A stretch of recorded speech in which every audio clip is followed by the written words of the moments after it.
Sorry day, मैं बस थोड़ा कैरेक्टर में घुस गया.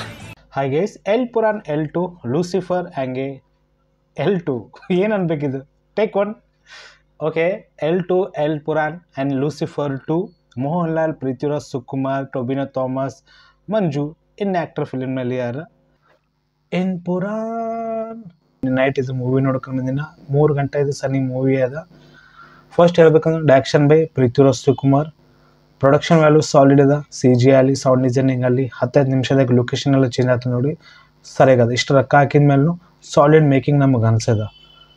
ಸ್ವಲ್ಪ ಸ್ಟೋರಿ ಮೇಲೂ ಫೋಕಸ್ ಇಟ್ಟರೆ ಬೆಟ್ರ್ ಆಗ್ತಿತ್ತಲ್ಲ ಅಂತ ನನಗೆ ಅನಿಸಿದ್ದು ಮೂವಿ ನೋಡೋ ಮಟ್ಟಿಗೆ. ಅಲ್ಲಿ ಒಂದೊಂದಾಗಿ ಡೀಟೇಲಾಗಿ ನಾವು ಮಾತಾಡೋಣ. ತೋರ್ಕಿತ ಪಲ್ಲಿ ವಿಡಿಯೋಕ್ಕೆ ಲೈಕ್ ಮಾಡಿ, ಚಾನಲ್ ಸಬ್ಸ್ಕ್ರೈಬ್ ಮಾಡಿರಿ. ಸ್ಟಾರ್ಟಿಂಗ್ ನಾವು ಮಾಡೋಣ. ಫಸ್ಟ್ ಪಾರ್ಟ್ ನಾನು ನೋಡಿದಿಲ್ಲ. ಫಸ್ಟ್ ಪಾರ್ಟ್ ನಾನು ನಿನ್ನೆ ಮಧ್ಯಾಹ್ನಕ್ಕೆ ಸೋನಿ ಲಿವ್ದಾಗಿದ್ದು ಮೂವಿ ನೋಡಿದೆ. ನನಗೆ ಸರಿಯಾಗಿ ನನಗೆ ಅನಿಸಿದೆ. ಯಾಕಂದ್ರೆ ಗಾಡ್ ಫಾದರ್ ಮೂವಿ ನೋಡಿದೆ, ಮೆಗಾಸ್ಟಾರ್ ಚಿರಂಜೀವಿ ಅವರದು. ಅದು ಮೂವಿ ಅಂತ ಬರೀ ಖರಾ ಕ್ವಾಲಿಟಿದಾಗ ಮೂವಿ ರೆಡಿ ಆಗಿತ್ತು. ಅದು ಮೂವಿ ಯಾರಿಗೂ ಇಷ್ಟ ಆಗಲಿ, ಫ್ಲಾಪ್ ಮೂವಿ ಅಂತ ಕಾಯ್ತು. ಬಟ್ ಲೂಸಿಫರ್ 1 ಬಗ್ಗೆ ನಾವು ಮಾತಾಡ್ಬೇಕಂದ್ರೆ ಕೇರಳ ಸ್ಟೋರಿ ಬಗ್ಗೆದಾಗಲಿ, ಟೊಬಿನೋ ಥಾಮಸ್ ಕ್ಯಾರೆಕ್ಟರ್ ಆಗಲಿ, ಲೂಸಿಫರ್ ಕ್ಯಾರೆಕ್ಟರ್ ಏನದ, ಹಂಗೆ ಮೋಹನ್ಲಾಲ್ ಕ್ಯಾರೆಕ್ಟರ್ ಏನದ, ಸ್ಟೀಫನ್ ಕ್ಯಾರೆಕ್ಟರ್ ಏನದ, ಜೈದ್ ಮಸೂದ್ ಕ್ಯಾರೆಕ್ಟರ್ ಏನದ, ಫಿಲ್ಮ್ನಲ್ಲಿ ಚಲೋ ಆಗಿ ತೋರಿಸ್ಯಾರ. ವಿವೇಕ್ ಒಬ್ಬರೇ ಏನು ಒಂದು ನೆಗೆಟಿವ್ ಕ್ಯಾರೆಕ್ಟರ್ ಫಿಲ್ಮ್ನಲ್ಲಿ ಇದ್ದಾರಲ್ಲ, ಮಂಜು ಕ್ಯಾರೆಕ್ಟರ್ ಏನದ ಚಲೋ ಪ್ರೆಸೆಂಟೇಷನ್ ಇತ್ತು. ಕೇರಳ ಪಾಲಿಟಿಕ್ಸ್ ಬಗ್ಗೆ ಡೀಟೇಲ್ ಆಗಿ ತೋರ್ಸ್ಲಕ್ಕೆ ಅಲ್ಲಿ ಕ್ವಶನ್ ಮಾಡಿ ಫಸ್ಟ್ ಪಾರ್ಟ್ ಒಳಗೆ. ಅದೇ ನಾನು ಅನ್ಕೊಂಡಿದ್ದೆ. ಸ್ಟಾರ್ಟಿಂಗ್ 20 ನಿಮಿಷನೇ ತಲೆ ಔಟ್ ಆಯ್ತು ನಂದು, ದಿಮಾಗ್ ಖರಾಬ್ ಆಗ್ಯ ಮೇರ ಅಂತ ಆ ಥರ ನನಗೆ ಅನಿಸಿತು. ವಾವ್, ಈ ಥರ ಹಿಂಗೂ ತೋರಿಸ್ಬೋದಾ, ಹಿಂಗೂ ಆಗ್ಬೋದಾ, ಹಿಂಗೂ ಮಾಡ್ಬೋದಾ, ಹಿಂಗೂ ದಿಮಾಗ್ನ ಹಾಕ್ಬೋದಾ ಅಂತ ನನಗೆ ಅನಿಸಿತು ಮೂವಿ ನೋಡೋ ಮಟ್ಟಿಗೆ. ಅಲ್ಲಿ 3 ಗಂಟೆ ಸನಿ ಇದು ಮೂವಿ ಅದ. ಇಷ್ಟು ರೊಕ್ಕ ಹಾಕಿದ ಮೇಲೂ ಇದು ಪ್ರೊಡಕ್ಷನ್ ವ್ಯಾಲ್ಯೂ ಆಗಲಿ, ಸೌಂಡ್ ಡಿಸೈನಿಂಗ್ ಆಗಲಿ, 10 ನಿಮಿಷದ ಲೊಕೇಶನಲ್ಲಿ ಬೆಟರ್ ನನಗೆ ಅನಿಸಿದೆ. ಯಾವ್ದಾದ್ರು ಒಂದು ಮಲಯಾಳಂ ಮೂವಿ ಬಂತಂದ್ರು ಇಷ್ಟಕ್ಕೆ ಬಜೆಟ್ ಹಾಕಿದ ಫಿಲ್ಮ್ ಬಂದಿಲ್ಲ. ಮೇ ಬಿ ಬಂದ್ರೆ ನನಗೆ ಅಂತ ನೆನಪು ಅಂತಕ್ಕೆಲ್ಲ. ಬಟ್ ಇದು ನನ್ನ ಎದುರು ಅಂತಕ ಇದೊಂದು ಹೈ ಬಜೆಟ್ ಫಿಲ್ಮ್ ಅದ, ಒಂದು ಸ್ಮಾಲ್ ಇಂಡಸ್ಟ್ರಿ ಅದಲ್ಲ. ಸೊ ಇದು ಒಂದು ಹೈ ಬಜೆಟ್ ಫಿಲ್ಮ್ ನಾವು ಅನ್ಬೋದು. ಯಾವ್ದಾರ ಮಲಯಾಳಂ ಮೂವಿ ಬಂತಂದ್ರೆ ಡೆಫಿನೆಟ್ಲಿ ನಾನು ನೋಡ್ಲಕ್ಕೆ ಹೋಗ್ತೀನಿ. ತೆಲುಗುದಾಗ ಬಂತಂದರೆ ಥಿಯೇಟರ್ನಲ್ಲಿ, ಇಲ್ಲಕ ತೆಲುಗುದಾಗ ರಿಲೀಸ್ ಆಗಲಿಕ್ಕೆ ಮಲಯಾಳದಾಗ ರಿಲೀಸ್ ಆಗಿ ಚಲೋ ಸ್ಟೋರಿ ಇತ್ತು, ಡೆಫಿನೆಟ್ಲಿ ನಾ ಸಬ್ ಟೈಟಲ್ ಇತ್ತು ಥಿಯೇಟರ್ನಲ್ಲಿ ಮೂವಿ ನೋಡ್ಲಕ್ಕೆ ಹೋದೆ. ಇಲ್ಲಕ ನಾವು OTTದಾಗ ಬರತ್ತನ ನಾವು ವೆಯ್ಟ್ ಮಾಡ್ತೀನಿ. ನಾ ಥಿಯೇಟರ್ನಲ್ಲಿ ಮೂವಿ ನೋಡೋದು ಮಂಜು ಮನ್ ಬಾಯ್ಸ್ ಮೂವಿಯಲ್ಲಿ, ಇಷ್ಕಾಂಡ ಮೂವಿಯಲ್ಲಿ, ಥೋಡೆ ಡಿಫ್ರೆಂಟ್ ಮೂವಿಗಳು ನೋಡೀನಿ. ಈಗ ಥೋಡೆ ಮೂವಿ OTTದಾಗ ನೋಡಿದ್ವಿ. ಯಾಕಂದ್ರೆ ಮೀಡಿಯಮ್ ಬಜೆಟ್ ಫಿಲ್ಮ್ಗಳು ಬರ್ತಾವೆ. ಮತ್ತೆ ಸ್ಟೋರಿ ನ್ಯೂ ಇರ್ತದೆ, ಆ್ಯಕ್ಟರ್ನು ನ್ಯೂ ಇರ್ತಾರೆ. ಬಟ್ ಸ್ಟೋರಿ ಒಳಗೆ ಒಂದು ಡೀಪ್ ಆಗಿರ್ತದೆ.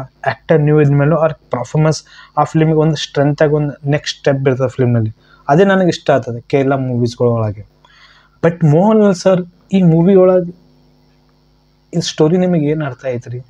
ನನಗೆ ಬಿಲ್ಕುಲ್ ಗೊತ್ತಾಗಿಲ್ಲ. ನೀವು ಲೆಜೆಂಡ್ ಆ್ಯಕ್ಟರ್ ಇದ್ದೀರಿ, ಈ ಸ್ಟೋರಿ ನಿಮಗೆ ಏನು ಅರ್ಥ ಆಗ್ಯದ?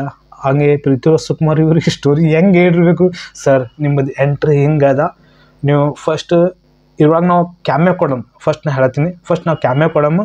1 ಗಂಟೆ ಆದಮೇಲೆ ನೀವು ಎಂಟ್ರಿ ಕೊಡ್ರಿ, 1.5 ಗಂಟೆ ಆದಮೇಲೆ ನಾ ಎಂಟ್ರಿ ಕೊಡ್ತೀನಿ. ಓಕೆನಾ? ಓಕೆ ಸರ್ ಅಂತ ಅಂದಿರ್ಬೇಕು ಮೋಹನ್ ಸರ್ಗೆ. ಸೊ ಓಕೆಪ್ಪ ಪೃಥ್ವಿರಾಜ್ ಸುಕುಮಾರಪ್ಪ, ಯಾಕಲ್ಲ ಹಿಂಗೆ ಮೇಡಮು. ಫಸ್ಟ್ ನೀವು ಬರ್ತಿರಲ್ಲ ಸ್ಲೋ ಮೋಷನ್ದಾಗ ಬರಬೇಕು. ಯಾಕಂದ್ರೆ ನೀವು ಒಂದು ಬೇರೆ ಲೆವೆಲ್ದಾಗೆ ಫಸ್ಟ್ ಪಾರ್ಟ್ ಒಳಗೆ ಒಂದು ಬೇರೆ ರೋಲ್ ಇತ್ತು ಅಲ್ಲಿ ನಿಂಬುದು. ಇಲ್ಲಿ ನಾವು ಹಂಗೆ ಮಾಡೋ. ಈ ಸಾರಿ ನೀವು ಇಂಟರ್ನ್ಯಾಷನಲ್ ಬೇರೆ ಲೊಕೇಶನ್ದಾಗ ಇರ್ತೀನಿ. ಓಕೆನಾ? ಸೊ ಈ ಥರ 1 ಗಂಟೆ ಆದಮೇಲೆ ಇಲ್ಲಿ ಸರ್ ಬರ್ತಾರೆ, ಮೋಹನ್ಲಾಲ್ ಸರ್ ಅವರು ಸ್ಲೋ ಮೋಷನ್ದಾಗ. ಇಲ್ಲಿ ಪೃಥ್ವಿರಾಜ್ ಸುಕುಮಾರ್ ಬಗ್ಗೆ ಸ್ವಲ್ಪ ನಾವು ಮಾತಾಡ್ಬೇಕಂದ್ರು, ಸಲಾರ್ ಮೂವಿ ಒಳಗೆ ಪ್ರಶಾಂತ್ ನೀಲ್ ಆ್ಯಕ್ಷನ್ ನೋಡಿರ್ಬೇಕು. ಅವರು ಒಂದು ಡಾರ್ಕ್ ಆ್ಯಕ್ಷನ್ ಮೂವಿ ಮಾಡ್ತಾರೆ ಪ್ರಶಾಂತ್ ನೀಲ್ ಸರ್ ಅವರು. ಸೊ ಅದೇ ಥರ ನಾವು ಮಾಡಮು, ಬಿಗ್ ಸ್ಕೇಲ್ನಾಗ ಮೂವಿ ರೆಡಿ ಮಾಡಮು. ಸ್ಟೋರಿ ನಮಗೆ ಬೇಕಾಗಿಲ್ಲ. ಓಕೆನಾ? ಸ್ಟೋರಿ ನಮಗೆ ಬೇಕಾಗಿಲ್ಲ, ಸ್ಟೋರಿ ನಮಗೆ ಸಂಬಂಧ ಇಲ್ಲ. ನಾವು ಒಂದು ಹೈ ಕ್ವಾಲಿಟಿದಾಗ ಮೂವಿ ಮಾಡ್ಲತ್ತೀವಿ. ಸೌಂಡ್ ಡಿಸೈನಿಂಗ್ ಆಗಲಿ, ಹೈಟ್ ಸ್ಕ್ರೀನ್ ಪ್ಲೇ ಆಗಲಿ ನಮಗೆ ಜರುತ್ತಿಲ್ಲ. ಓಕೆನಾ? ಹಾಗೆ ಫಿಲಿಮ್ನಲ್ಲಿ ದೊಡ್ಡ ಹೆಲಿಕಾಪ್ಟರ್ಗಳಾಗಲಿ, ಬೇರೆ ಡ್ರೆಸ್ಸಿಂಗ್ ನಾವು ತೋರ್ಸಮ್, ಪ್ರೆಸೆಂಟೇಷನ್ ಕೂಡ ಬಂದ. ಸರ್ ಮೋಹನ್ಲಾಲ್ ಸರ್ ಅಂದಿರ್ಬೇಕು. ಓಕೆಪ್ಪ ಪೃಥ್ವಿರಾಜ್ ಸುಕುಮಾರಪ್ಪ ಹಿಂಗೆ ಮಾಡೋಣ ನಾವು ಅಂತಂದಿರ್ಬೇಕು. ಅಂತಂದ್ರೆ ಸ್ಟಾರ್ಟಿಂಗ್ 20 ನಿಮಿಷ ಸೀನ್ ಬಗ್ಗೆ ನಾವು ಮಾತಾಡ್ಬೇಕಂದ್ರೆ 2002 ಗುಜರಾತಾಗ ಏನು ಘಟನೆ ಆಗಿತ್ತು ಟ್ರೈನ್ ಒಳಗೆ, ಸ್ಟಾರ್ಟಿಂಗ್ ಇದು ಸೀನ್ ತೋರ್ಸ್ಲಿಕ್ಕೆ ಕೋಶಿಶ್ ಮಾಡ್ರ.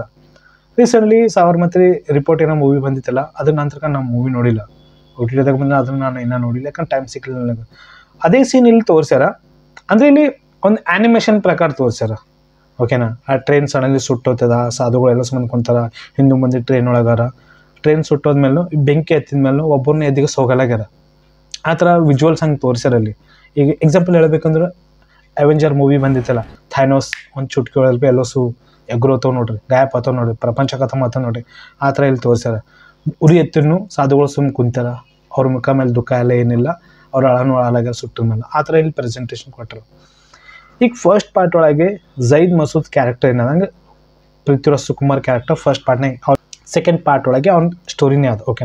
ಓಕೆಪ್ಪ ಫಸ್ಟ್ ಪಾರ್ಟ್ ಒಳಗೆ ನನ್ನ ಸ್ಟೋರಿ ಇದ್ದಿಲ್ಲ, ಈ ಸರಿ ನಾ ಏನು ಮಾಡ್ತೀನಿ ಪೂರ ಸ್ಟೋರಿ ನನ್ನ ಮೇಲೆ ನಾ ಮಾಡ್ಕೊತೀನಿ ಅಂತ ಈ ಥರ ಪೃಥ್ವಿರಾಜ್ ಸುಕುಮಾರ್ ಮಾಡಿರಿ ಅಂತ ನನಗೆ ಅನಿಸಿತು ಮೂವಿ ಒಳಗೆ. ಓಕೆ, ಇಲ್ಲಿ ಝೈದ್ ಮಸೂದ್ ಕ್ಯಾರೆಕ್ಟರ್ ಏನದ ಪೃಥ್ವಿರಾಜ್ ಸುಕುಮಾರ್, ಓಕೆನಾ, ಆ ಟ್ರೈನ್ ಒಳಗೆ ಎಲ್ಲೋ ಮಂದಿ ಸುಟ್ಟೋತಾರ ಈಗ ಥೋಡೆ ಮಂದಿ ಬೇರೆ ಬೇರೆ ಕಮ್ಯುನಿಟಿ, ಓಕೆನಾ, ಈಗ ಒಂದು ಕಮ್ಯುನಿಟಿ ನಂಬೋದು ಒಂದು ಕಮ್ಯುನಿಟಿ ಅವ್ರದ್ದು, ಅದನ್ನು ಮಾತಾಡಲ್ಲ ಎಲ್ಲ ಹೆಂಗೆ ಅಂತ. ಬಟ್ ಒಂದು ಪಾಯಿಂಟ್ ಮಾತಾಡ್ತೀನಿ ಇಲ್ಲಿನ. ಈಗ ಥೋಡೆ ಮಂದಿ ಕಮ್ಯುನಿಟಿಗಳು ಒಂದು ಅಜ್ಜಿ ಊರಿಗೆ ಹೋಗ್ತಾರೆ, ಒಂದು ಅಜ್ಜಿ ಮೆಹಲ್ಗೆ ಹೋಗ್ತಾರೆ. ಅಲ್ಲಿ ಆ ಅಜ್ಜಿ ಮೆಹಲ್ನಲ್ಲಿ ಅವ್ರೊಬ್ಬರು ಇನ್ನೊಬ್ಬರು ಥೋಡೆ ಮಂದಿ ಇರ್ತಾರೆ. ಅಲ್ಲಿ ಈಗ ಬೇರೆ ಕಮ್ಯುನಿಟಿ ಮಂದಿ ಆ ಮೆಹಲ್ದಾಗ ಹೋಗಿರ್ತಾರೆ. ಆ ಅಜ್ಜಿ ಎಲ್ಲೋಸ್ ಮಂದಿ ಆ ರೂಮ್ನಾಗ ಇಟ್ಕೋತಾರೆ. ಬಟ್ ಸಡನ್ಲಿ 2 ಬಿಗ್ಗೆಸ್ಟ್ ಗ್ಯಾಂಗ್ಸ್ಟರ್ ಬರ್ತಾರೆ. ಬಾಬಾ ಬಜರಂಗಿ ಒಂದು ಸೈಕೋ ಕ್ಯಾರೆಕ್ಟರ್ ಅದ ಫಿಲ್ಮ್ನಲ್ಲಿ. ಅವನಕ್ಕಿಂತ ಖತರ್ನಾಕ್ ಅವನ ತಮ್ಮನ, ಅವನ ಹೆಸರು ಬರೋಬ್ಬರ ನನಗೆ ನೆನಪಂತ್ರ ಕೈಲಿ. ಯಾಕಂದ್ರೆ 20 ನಿಮಿಷ ನೋಡಿದ ಮೇಲೆ ನಂದು ತಲೆ ಹೋಯ್ತು. ನಂದು ಇನ್ನೂ ಹುಡುಕಿದೇನು ನೋಡಬೇಕಪ್ಪ ಅಂತ ನನಗೆ ಅನಿಸಿತು. ಅದು ನೋಡಿದ ಮೇಲೆ ಅವನ ಕ್ಯಾರೆಕ್ಟರ್ ಹಿಂಗದ. ಅವು ಅಂತಕ್ಕೆ ಹೇಳೋದು ಜರುತ್ತಿಲ್ಲನ, ಅವ್ನು ಯಾರಿಗೂ ಬಿಡಲಾಗ್ಯಾನ, ಹೆಣ್ಮಕ್ಳಿಗೂ ಬಿಡಲಾಗ್ಯಾನ, ಮಕ್ಳಿಗೂ ಬಿಡಲಾಗ್ಯಾನ, ಯಾರಿಗೂ ಬಿಡಲಾಗ್ಯಾನ, ಸಿಕ್ಕರಿಗೆ ಖತಮ್ ಮಾಡ್ಲತ್ತನ, ಫಿನಿಶ್ ಮಾಡ್ಲತ್ತನವು. ಆ ಥರ ಅವ್ನಿಗೆ ಸೈಕೋ ಅಪ್ಲೆ ತೋರಿಸ್ಯಾರ ಫಿಲ್ಮ್ನಲ್ಲಿ. ಇದೇನು ಪಾಯಿಂಟ್ ಆಫ್ ವ್ಯೂ ತೋರಿಸ್ಯಾರಪ್ಪ ನನಗೆ ಒಂದು ಪಾಯಿಂಟ್ ನನಗೆ ಅನಿಸಿತು. ಹಂಗೆ ಅಲ್ಲಿ ಆದಮೇಲೆ ಇಲ್ಲಿ ಇವರಿಷ್ಟು ದೊಡ್ಡ ಗ್ಯಾಂಗ್ಸ್ಟರ್ ಆಗ್ಯಾರ. ಬಾಬಾ ಬಜರಂಗಿ ಮತ್ತು ಅವನ ತಮ್ಮ ದೊಡ್ಡ ಗ್ಯಾಂಗ್ಸ್ಟರ್ ಆಗ್ಯಾನ, ಓಕೆನಾ. ಈಗ ಇಲ್ಲಿ ಸ್ಟೀಫನ್ ಕ್ಯಾರೆಕ್ಟರ್ ಏನದ ಮೋಹನ್ ಲಾಲ್ ಕ್ಯಾರೆಕ್ಟರ್ ಅವ್ರದ್ದು. ಅವರು ಹೊರಗಿನ ದೇಶದಾಗಾರ, ಅಂದ್ರೆ ಅವ್ರು ಯಾವಾಗನ ಹೋಗ್ಬೋದು, ಯಾವಾಗನ ಬರ್ಬೋದು, ಯಾರಿಗೆ ಗೊತ್ತಿರಲ್ಲ. ಇಷ್ಟು ದೊಡ್ಡ ಒಂದು ಗ್ಯಾಂಗ್ಸ್ಟರ್ ನಾವು ಅನ್ಬೋದು, ಒಂದು ದೊಡ್ಡ ಲೀಡರ್ ನಾವು ಅನ್ಬೋದು, ಗ್ಯಾಂಗ್ಸ್ಟರ್ ಲೀಡರ್ ನಾವು ಅನ್ಬೋದು. ಬಟ್ ಥೋಡೆ ಫಿಲ್ಮ್ನಲ್ಲಿ ಥೋಡೆ ಮಾತುಗಳು ಲಾಜಿಕ್ ಇಲ್ಲದೆ ಮಾತುಗಳು, ದೇವ್ರ ಮಕ್ಕಳು ತಪ್ಪು ಮಾಡಿದ್ರು ಮತ್ತು ಯಾರು ಬರಬೇಕಾಗ್ತದ ಅಂತ ಥೋಡೆ ಡೈಲಾಗ್ಗಳಿಲ್ಲವ, ಡೆವಿಲ್ ಬರಬೇಕಾಗ್ತದ, ಈ ಥರ ಲಾಜಿಕ್ ಇಲ್ಲದೆ ಮಾತುಗಳು. ಅದು ನನಗೆ ಸಬ್ಜೆಕ್ಟ್ ಅರ್ಥ ಆಗಲಿಲ್ಲ, ಕಾನ್ಸೆಪ್ಟೇ ಏನಿಲ್ಲ, ಓಕೆನಾ. ಜಸ್ಟ್ 20 ನಿಮಿಷ ಸ್ಟೋರಿಗೆ ನೀವು 3 ಗಂಟೆ ಲೆಂತ್ ಮಾಡಿಬಿಟ್ರಿ, ಓಕೆನಾ. ಝೈದ್ ಮಸೂದ್ ಕ್ಯಾರೆಕ್ಟರ್ ಏನದ ಫಸ್ಟ್ ಪಾರ್ಟ್ ಒಳಗೆ ಅವ್ನ ಕ್ಯಾರೆಕ್ಟರ್ ಅವ್ನ ಹುಡುಗ ಮುಟ್ಟೋದು ದೊಡ್ಡ ತಪ್ಪಾಗಿದೆ ಅವ್ರ ಹುಡುಗು. ಅದು ಅವ್ನು ಬದಲ ತೊಗೊಳಕ್ಕೆ ಇದೆಲ್ಲ ರಿವೆಂಜ್ ಎಲ್ಲ ತೊಗೋತಾನೆ. ಅದು ರಿವೆಂಜ್ ತೊಗೋಬೇಕಂದ್ರೆ ನಿನ್ನ ಬಲ್ಲಿ ಅಷ್ಟು ಪವರ್ ಅದೇ ಎಲ್ಲ ಅದು ಅವಾಗೆ ಖತಮ್ ಮಾಡ್ಬೋದಲ್ಲ. ಬಾಬಾ ಬಜರಂಗಿ ಅವ್ನ ತಮ್ಮಗೂ ಇಷ್ಟೇ ನನಗೆ ಅನಿಸಿದೆ ಮೂವಿ ನೋಡೋ ಮಟ್ಟಿಗೆ ಅಲ್ಲಿ. ಬಟ್ ಇಲ್ಲಿ ಮಂಜು ಕ್ಯಾರೆಕ್ಟರ್ನ ಏನಿಲ್ಲ, ಟೋಬಿನೋ ಥಾಮಸ್ನು ಕ್ಯಾರೆಕ್ಟರ್ ಏನಿಲ್ಲ. ಈಗ ಸ್ವಲ್ಪ ಪಾಲಿಟಿಕ್ಸ್ ಬಗ್ಗೆ ನಾವು ಮಾತಾಡ್ಬೇಕಂದ್ರು ಕೇರಳದಲ್ಲಿ ಆಲ್ರೆಡಿ ಪಾರ್ಟಿಗಳು ಬೇರೆ ಬೇರೆ ಅವ. ಈಗ ನ್ಯೂ ಪಾರ್ಟಿ ಒಂದು ಬರ್ಲತ್ತದ, ಅಲ್ಲಿ ಅಖಂಡ ಪಾರ್ಟಿ. ಈಗ ಟೋಬಿನೋ ಥಾಮಸ್ ಏನದ, ಈಗ ಬೇರೆ ಪಾರ್ಟಿಗಳಿಗೆ ಬಿಟ್ಟಿಗೆಸ್ನ ಇನ್ನೊಂದು ಹೊಸ ಪಾರ್ಟಿ ಬರ್ಲತ್ತಲ್ಲ ಕೇರಳ ಕಡೆಗೆ, ಅವ್ರಿಗೆ ನಾವು ಸಪೋರ್ಟ್ ಕೊಡಬೇಕು, ಅವ್ರ ಸಂಗಟ ನಾವು ಪಾರ್ಟಿ ನಡೆಸ್ಬೇಕಂತ ಈ ಥರ ಪ್ಲ್ಯಾನ್ ಇರ್ತದೆ, ಕಾಂಬಿನೇಷನ್. ಬಟ್ ಇಲ್ಲಿ ಸ್ಟೀಫನ್ ಕ್ಯಾರೆಕ್ಟರ್ಗಾಗಲಿ ಮತ್ತು ಇಲ್ಲಿ ಬೇರೆ ಪಾರ್ಟಿಗಳಲ್ಲಿ ಬಿಲ್ಕುಲ್ ಪಸಂದ್ ಬರಲ್ಲ. ಈಗ ಸ್ಟೀಫನ್ ಏನಂತ ನಮ್ಮ ತಮ್ಮ ತಪ್ಪು ಮಾಡ್ಲತ್ತಾನ ಟೋಬಿನೋ ಥಾಮಸ್ ಅವರು, ಅವನಿಗೆ ತೆಗೆದು ಬಿಡ್ಬೇಕು, ನಾವು ಇನ್ನೊಬ್ಬರು ಜಗದಾಗ ಕೂಡಿಸ್ಬೇಕು. ಇಲ್ಲಿ ಮಂಜು ಕ್ಯಾರೆಕ್ಟರ್ ಒಬ್ಬರು ಪ್ಲೇಸ್ನಲ್ಲಿ ಇರ್ತಾರೆ. ಸೊ ಇದೇ ಒಂದು ಪಾಲಿಟಿಕ್ಸ್ ಸ್ಟೋರಿ ಅದ. ಇದು ಫಿಲ್ಮ್ ಒಂದು ಪಾಯಿಂಟ್ ಬಗ್ಗೆ ನಾವು ಮಾತಾಡ್ಬೇಕಂತ. ಬಟ್ ಮಂಜು ಕ್ಯಾರೆಕ್ಟರ್ನೂ ಏನಿಲ್ಲ. ಟೋಬಿನೋ ಥಾಮಸ್ ಫಸ್ಟ್ ಪಾರ್ಟ್ ಒಳಗೆ ಮೂವಿ ಖತಮ್ ಆಗತ್ತಾನ ಅವ್ರು ಬರ್ತಾರೆ, ಸೆಕೆಂಡ್ ಪಾರ್ಟ್ ಒಳಗೆ ಫಸ್ಟ್ ಕ್ಲಾಸೇ ಎಂಡ್ ತನ ಅವ್ರಿಗೆ ಕ್ಯಾರೆಕ್ಟರ್ ಏನಿಲ್ಲ. ಬಟ್ ನಾವು ಮಾತಾಡ್ಬೇಕಂದ್ರೆ ಆ ಪಿಕ್ಚರ್ ಯಾಕೆ ನೋಡ್ಲಿಕ್ಕೆ ಹೋಗಿದ್ದೆವು, ಮೋಹನ್ ಲಾಲ್ ಸರ್ಗಾಗಲಿ, ಪೃಥ್ವಿರಾಜ್ ಸುಕುಮಾರ್ಗಾಗಲಿ, ಟೋಬಿನೋ ಥಾಮಸ್ ಆಗಲಿ ಮೇನ್ ಪ್ಲೇಯರ್ಗಳು ನಾವು ಅನ್ಬೋದು. ಬಟ್ ಏನಿಲ್ಲ, 1 ಗಂಟೆ ಆದಮೇಲೆ ಮೋಹನ್ ಲಾಲ್ ಸರ್ ಬರ್ತಾರೆ, 1.5 ಗಂಟೆ ಆದಮೇಲೆ ಪೃಥ್ವಿರಾಜ್ ಸುಕುಮಾರ್ ಅವ್ರು ಬರ್ತಾರೆ. ಎಲ್ಲಿ ಕಾನ್ಸೆಪ್ಟ್ ಬಿಲ್ಕುಲ್ ಅರ್ಥ ಆಗಲಿಲ್ಲ ಸ್ಟೋರಿ. ಇಷ್ಟಗನ ಡೀಪ್ ಇದ್ಮೇಲೆ ಮುಟ್ಟ ಡೆವಲಪ್ ನೀವು ಮಾಡ್ಬೋದಿತ್ತು, ಪ್ರತಿಯೊಬ್ಬ ಆ್ಯಕ್ಟರ್ಗೆ ನೀವು ಕೊಡ್ಬೋದಿತ್ತು. ಬಟ್ ಇಲ್ಲ, illogical story, illogical performance, illogical ಡೈಲಾಗ್ಗಳು ಫಿಲ್ಮ್ನಲ್ಲಿ. ಕನೆಕ್ಟ್ ನೀವು ಮಾಡಲ್ಲ, ಎಲ್ಲಿ ಬಿಲ್ಕುಲ್ ಕನೆಕ್ಟ್ ನಾವು ಆಗಲ್ಲ. ಎಲ್ಲಿ ಯಾವ ಕ್ಯಾರೆಕ್ಟರ್ಸ್ ಓಕೆನಾ, ಕನೆಕ್ಟ್ ಆಗೋದಂತ ಇಮೋಷ್ನಲ್ ಇರಬೇಕಲ್ಲ. ಎಲ್ಲಿ ಇಮೋಷ್ನಲ್ ನಮಗೆ ಅನಿಸಲ್ಲ ಫಿಲ್ಮ್ ನೋಡೋ ಮಂಡಿಗೆ ಅಂತ. ಇದೇ ಫಿಲ್ಮ್ ಒಂದು ಡಿಸಪಾಯಿಂಟ್ ಮಾಡ್ತದೆ. ಆಮೇಲೆ ಮೂವಿ ನೋಡ್ಬೋದು, ಏನು ನೋಡ್ಬೋದು ಗೊತ್ತದ, ಫಿಲ್ಮ್ನ VFX ವರ್ಕ್ ಆಗಲಿ, ಸೌಂಡ್ ಡಿಸೈನಿಂಗ್ ಆಗಲಿ, CG ವರ್ಕ್ ಆಗಲಿ, ಪ್ರೊಡಕ್ಷನ್ ವ್ಯಾಲ್ಯೂ ಆಗಲಿ ಬೆಟರ್ ನನಗೆ ಅನಿಸಿದ. ಮಲಯಾಳಂ ಮೂವಿಲಾಸಿ ಇಷ್ಟು ಹೈ ಬಜೆಟ್ ಫಿಲ್ಮ್ ಯಾವುದೋ ಮೂವಿ ಅಂತ ಬಂದರೆ ಇದೊಂದು ಪಾಯಿಂಟ್ ನನಗೆ ಅನಿಸಿದ್ದು. ಮಲಯಾಳಂ ಇಂಡಸ್ಟ್ರಿ ಚೇಂಜ್ ಮಾಡ್ಲತ್ತದ, ಚಲೋ ವಿಜುವಲ್ಸ್ ಫಿಲ್ಮ್ಗಳು ತರ್ಲತ್ತದ, ಸ್ವಲ್ಪ ಸ್ಟೋರಿ ಮೇಲೆ ಫೋಕಸ್ ಅವ್ರು ರೆಡಿ ಇಡ್ತಾರೆ. ಬಟ್ ಈ ಮೂವಿ ಒಳಗೆ ಬಿಲ್ಕುಲ್ ಇಲ್ಲಾಜಿಕಲ್ ಸ್ಟೋರಿ ಅದ, ಕನೆಕ್ಟ್ ನಮಗೆ ಅನ್ಸಲ್ಲ. ಇಲ್ಲಿ ಮೂವಿ ಪಾಲಿಟಿಕ್ಸ್ ಬಗ್ಗೆದಾಗಲಿ, ಕ್ಯಾರೆಕ್ಟರ್ಸ್ ಆಗಲಿ, ಆ್ಯಕ್ಟರ್ಗಳಿಗಾಗಲಿ ಏನೂ ಇಲ್ಲ. ಇಷ್ಟು ಪಾಲಿಟಿಕ್ಸ್ ಸ್ಟೋರಿ ಇದ್ಮೇಲೆ ಎಲ್ಲಿ ನಮಗೆ ಕನೆಕ್ಟ್ ಆಗಬೇಕಿತ್ತು, ಬಟ್ ಎಲ್ಲಿ ಕನೆಕ್ಟ್ ನಮಗೆ ಅನಿಸಲ್ಲ. ಉಲ್ಟಾ ರಿವರ್ಸೇ ತೋರ್ಸ್ಲಾಗಿಲ್ಲ ಕ್ವಶನ್ ಮಾಡ್ರ ಪ್ರತಿಯೊಬ್ಬರ ಕ್ಯಾರೆಕ್ಟರ್ ಬಗ್ಗೆದಿಗೆ. ಓಕೆ, ನನಗೆ ಬಿಲ್ಕುಲ್ ನಾಲೆಜ್ ಇಲ್ಲ ಪಾಲಿಟಿಕ್ಸ್ ಬಗ್ಗೆದಿಗೆ. ಈ ಫಿಲ್ಮ್ ನೋಡಿದ್ಮೇಲೆ ಕ್ಲಿಯರೆನ್ಸ್ ಗೊತ್ತಲ್ಲತ್ತ ನನಗೆ, ಯಾವತ್ತು ಪಾರ್ಟಿ ಏನದ, ಯಾವತ್ತು ಪಾರ್ಟಿ ಹೆಂಗದ ಏನದಂತ. ಹಿಂಗೆ ಮೂವಿ ನೋಡಿದ್ರೆ ಶಾಕ್ ಆಗಿದೆ. ಸ್ಟಾರ್ಟಿಂಗ್ 20 ನಿಮಿಷ ನನ್ನ ತಲೆ ಖರಾಬ್ ಆಯಿತು. ಔಟ್ ಆಫ್ ದ ಮೈಂಡ್ ನನಗೆ ಅನ್ಸಿತ್ತು ಪೂರ ಮೂವಿ ನೋಡೋ ಮಟ್ಟಿಗೆ ಅಂತ. ಹಂಗೆ ಥರ್ಡ್ ಪಾರ್ಟ್ನು ಬರೋದದ, ಯಾಕಂದ್ರೆ ಫಾರಿನ್ ಕಂಟ್ರಿದಾಗಿದೆಲ್ಲ ಲೊಕೇಶನ್ ಎಲ್ಲ ಶೂಟ್ ಮಾಡ್ರೆ 10 ನಿಮಿಷದಾಗೆಲ್ಲ ಲೊಕೇಶನ್ ಎಲ್ಲ ಚೇಂಜ್ ಆಗ್ಲತ್ತದ. ಥರ್ಡ್ ಪಾರ್ಟ್ನು ಈಗ ಜಪಾನ್ ಚೈನಾ ಕ್ಯಾರೆಕ್ಟರ್ ಇಂಟ್ರೊಡ್ಯೂಸ್ ಆದ ಫಿಲ್ಮ್ನಲ್ಲಿ. ಸೆಕೆಂಡೇ ಯಾಕಂತಂದ್ರೆ ಥರ್ಡ್ ಪಾರ್ಟ್ನ ಅಂತಲತ್ತಾರ. ಓಕೆ ನೋಡಮ್ ಈಗ ಥರ್ಡ್ ಪಾರ್ಟ್ ಹೆಂಗಿರ್ಬೋದು. ಯಾಕಂದ್ರೆ ನನಗೆ ನಿದ್ದಿನೇ ಬಂದಿಲ್ಲ ಇದು ಮೂವಿ ನೋಡೋ ಮಟ್ಟಿಗೆ. ಮುಟ್ಟ ಎಕ್ಸ್ಪೆಕ್ಟೇಷನ್ ಇತ್ತು ನನಗೆ ಗೊತ್ತದ ಇದು ಮೂವಿ ಮೇಲೆ. ಓಕೆಪ್ಪ, ಈ ಸಾರಿ ಇಷ್ಟು ರೊಕ್ಕ ಹಾಕಿದ ಮೇಲೂ ಮುಟ್ಟ ಡಿಫ್ರೆಂಟಾಗಿ ಮೂವಿ ಇದ್ದಿರಬೇಕು, ಕಾನ್ಸೆಪ್ಟ್ ಮುಟ್ಟ ಯೂನಿಕ್ ಆಗಿದ್ದಿರಬೇಕು, ಪಾಲಿಟಿಕ್ಸ್ ಬಗ್ಗೆದಾಗಲಿ ಬೇರೆ ಬೇರೆ ಕಾನ್ಸೆಪ್ಟ್ ಬಗ್ಗೆದಾಗಲಿ. ಬಟ್ ವಾವ್, ಲಾಸ್ಟಿಗೆ ಅಂತಕ ಝೈದ್ ಮಸೂರ್ ಕ್ಯಾರೆಕ್ಟರ್ ಅಲ್ಲಿ ಮತ್ತು ಇಲ್ಲಿ ಅಬ್ರಾಹಂ ಕ್ಯಾರೆಕ್ಟರ್ ಅಲ್ಲಿ ಇಲ್ಲಿ ಬಾಬಾ ಬಜರಂಗಿಗೆ ಅವ್ನ ತಮ್ಮಗೂ ಯಾಕೆ ಒಳ್ಳೆತನ ಇರೋವು ಪಿಶುಮ್ ಪಿಶುಮ್ ಪಿಶುಮ್ ಪಿಶುಮ್.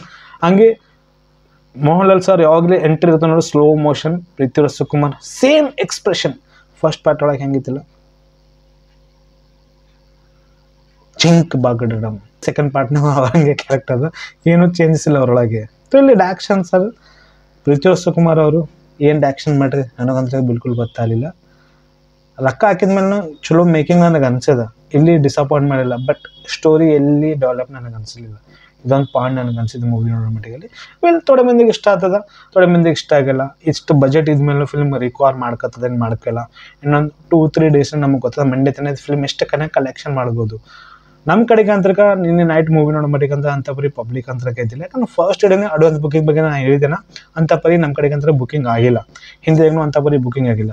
ಈ ಕೇರಳ ಕಡೆಗೆ ಇದು ಮೂವಿ ಎಷ್ಟು ರೆಸ್ಪಾನ್ಸ್ ಕೊಡ್ತದ, ಇಷ್ಟು ಮೂವಿ ಕಲೆಕ್ಷನ್ ಮಾಡ್ತದ, ಇನ್ನೊಂದು 2 ಡೇಸ್ ನಮಗೆ ಗೊತ್ತದ. ಯಾಕಂದ್ರೆ ತೆಲುಗು ಕಡೆಗೆ ಬೇರೆ ಮೂವಿಗಳು ರಿಲೀಸ್ ಆಗ, ರಾಬಿನ್ ಹುಡ್ ಮೂವಿ ರಿಲೀಸ್ ಆಗಿದೆ, ಮ್ಯಾಟ್ಸ್ ಕ್ಯೂರ್ನು ಮೂವಿ ರಿಲೀಸ್ ಆಗ್ಯದ. ಈಗ ಸಲ್ಮಾನ್ ಖಾನ್ದು ಸಿಕಿಂದರ್ ಮೂವಿನೂ ಅಡ್ವಾನ್ಸ್ ಬುಕಿಂಗ್ ಚಾಲು ಆಗ್ಯಾವ. ಅದಕ್ಕೂ ಕ್ಲಾಶ್ ಬೋತಾ ಇಲ್ಲ ಅಂತಕ ಈ ಮೂವಿಗೆ ಅಂತಕ ನನಗೆ ಅನ್ಸ್ಲತ್ತದ. ಆಮೇಲೆ ಈಗ ಕೇರಳ ಕಡೆಗೆ ಅವ್ರ ಮಂದಿಗೆ ಇದು ಮೂವಿ ಇಷ್ಟ ಆಗ್ತದ, ಏನು ಇಷ್ಟ ಆಗಲ್ಲ. ಯಾಕಂದ್ರೆ ಪೃಥ್ವಿರಾಜ್ ಸುಕುಮಾರ್ ಅಂದರು, ನೀವು ತೆಲುಗುದಾಗ ಮೂವಿ ನೋಡ್ರಿ, ತೆಲುಗುದಾಗ ನಿಮಗೆ ಡಬ್ಬಿಂಗ್ ಸರಿಯಾಗ ಅಂತ.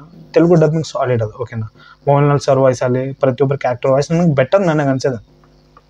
ಸ್ಟೋರಿ ನನಗೆ ತಿಂತು ಅಷ್ಟೇ ನನಗೆ ಅನಿಸಿದ್ದು. ಈಗ ಇನ್ನೊಂದು ಪಾಯಿಂಟ್ ಬಗ್ಗೆ ನಾವು ಮಾತಾಡ್ಬೇಕಂದ್ರೆ, ಇದು ಸ್ಟೋರಿ ನನಗೆ ಯಾಕೆ ಇಷ್ಟ ಆಗಲಿಲ್ಲ ಗೊತ್ತದ, ಡೀಪ್ ಇಲ್ಲ ಸ್ಟೋರಿ ಒಳಗೆ. ಇದೊಂದು ಕಾನ್ಸೆಪ್ಟ್ ನನಗೆ ಅನಿಸಿದ್ದು. ಇನ್ನೊಂದು ಪಾಯಿಂಟ್ ಬಗ್ಗೆ ನಾವು ಮಾತಾಡೋಣ, ಛಾವಾ ಮೂವಿ ನೋಡಿದೆ. ನನಗೆ ಛಾವಾ ಮೂವಿನ ಅಂಥಪರಿ ಇಷ್ಟ ಆಗಲಿಲ್ಲ, ಓಕೆನಾ. ಛತ್ರಪತಿ ಶಿವಾಜಿ ಮಹಾರಾಜ್ ಶಂಭು ಮಹಾರಾಜ್ ಮೇಲೆ ಸ್ಟೋರಿ ಮೂವಿ ಬಂದಿದ್ದಲ್ಲ, ಕಾನ್ಸೆಪ್ಟ್ ಸರಿಯಾಗದ, ಓಕೆನಾ. ಬಟ್ ಔರಂಗಜೇಬ್ ಕ್ಯಾರೆಕ್ಟರ್ ಎಷ್ಟು ಖತರ್ನಾಕ್ ಇದ್ದು ಏನೇನು ಮಾಡಿದನೋ ಫಿಲ್ಮಲ್ಲಿ ಚಲೋ ಆಗಿ ತೋರಿಸಿಲ್ಲ. ಅದೇ ನನಗೆ ಇಷ್ಟ ಆಗಲಿಲ್ಲ ಫಿಲ್ಮ್ ಒಳಗೆ. ಇಲ್ಕ ನಾವು ಪುಷ್ಪ ಮೂವಿಗೆ 60 ದಿನ 54 ದಿನ ಥಿಯೇಟರ್ನಲ್ಲಿ ಇರತ್ತನ ಪ್ರತಿಯೊಂದು ದಿನ ಡೇ ಬೈ ಡೇ ಅಪ್ಡೇಟ್ನ ಕೊಡತಿದ್ದ. ಮೂವಿ ಇಷ್ಟು ಕಲೆಕ್ಷನ್ ಮಾಡಿದ, ಇಷ್ಟು ಕೋಟಿ ಇವತ್ತು ಕಲೆಕ್ಷನ್ ಮಾಡಿದ, ಇಷ್ಟು ಕೋಟಿ ಇವತ್ತು ಕಲೆಕ್ಷನ್ ಮಾಡಿದ. ಡೇ ಬೈ ಡೇ ಅಪ್ಡೇಟ್ನ ಕೊಡ್ಲತ್ತಿದ್ದ. ಸಪೋರ್ಟ್ ಮುಟ್ಟ ಕೊಟ್ಟಿದ್ದ ಪುಷ್ಪ 2 ಮೂವಿನ. ಈ ಮೂವಿಗೂ ಕೊಡಬೇಕಂತ ನನ್ನ ಪ್ಲ್ಯಾನ್ ಇತ್ತು. ಬಟ್ ಈ ಮೂವಿ ಇಷ್ಟಗನ ಟಾರ್ಚರ್ ಕೊಡ್ತಾ ಅಂತ ಅನ್ಕೊಂದಿಲ್ಲ. ವೆಲ್, ನನ್ನ ಒಪಿನಿಯನ್ ಹೇಳತ್ತೀನಿ, ನನಗೆ ಇಷ್ಟ ಆಗಿಲ್ಲ ಮೂವಿ. ನಿಮಗೇನೋ ಮೂವಿ ಇಷ್ಟ ಆಗ್ಬೋದು. ನನ್ನ ಒಪಿನಿಯನ್ ನಾ ಹೇಳತ್ತೀನಿ, ಯಾಕಂದ್ರೆ ನನ್ನ ಒಪಿನಿಯನ್ ನಾನು ನೋಡ್ಕೊಂಡ್ಬಂದ್ರೆ ನನ್ನ ಒಪಿನಿಯನ್ ಹೇಳತ್ತೀನಿ. ನಿಮಗೇನೋ ಮೂವಿ ಇಷ್ಟ ಆಗ್ಬೋದು. ನೀವೇನೋ ಇದು ಮೂವಿ ನೋಡಿದ್ರೆ ನಿಮಗೆ ಅನ್ಸೋದು ಕಾಮೆಂಟ್ ಮಾಡಿರಿ. ನನಗಂತರ್ಗ ಡೀಸೆಂಟ್ ಮೂವಿ ನನಗೆ ಅನ್ಸಿದ. ದಿಮಾಕ್ನಾಗ ಏನು ಇಟ್ಕೊಬೇಡ್ರಿ, ಮೂವಿ ಡೀಸೆಂಟಾಗಿ ನೋಡ್ಕೊಂಡು ಬರ್ರಿ, ಮಜಾ ಬರ್ತದೆ ನಿಮಗೆ. ನೀವು ಥಾಟ್ ಇಟ್ಕೊಂಡು ಹೋಗ್ತೀನಿ, ಫಸ್ಟ್ ಪಾರ್ಟ್ ನಾನು ನೋಡಿದ್ದೀನಿ, ಸೆಕೆಂಡ್ ಪಾರ್ಟ್ ಒಂದು ಬೇರೆ ಲೆವೆಲ್ದಿಗೆ ಅಂತ ತಿಳ್ಕೊಬೇಡ್ರಿ. ಡೀಸೆಂಟ್ ಮೂವಿ ಅದ, ಡೀಸೆಂಟ್ ಪರ್ಫಾರ್ಮೆನ್ಸ್ ನನಗೆ ಅನ್ಸದ. ಒಂದು ಡೈಲಾಗ್ ಕೇಳಬೇಕಂದ್ರೆ ಇಲ್ಲಿ fantastic, mind blowing, amazing performance ಫಿಲ್ಮ್ನಲ್ಲಿ. ಇದ್ರ ಮೇಲೆ ನಿಮ್ಮ ಒಪಿನಿಯನ್ ಕಾಮೆಂಟ್ ಮಾಡಿರಿ. Take care and bye by.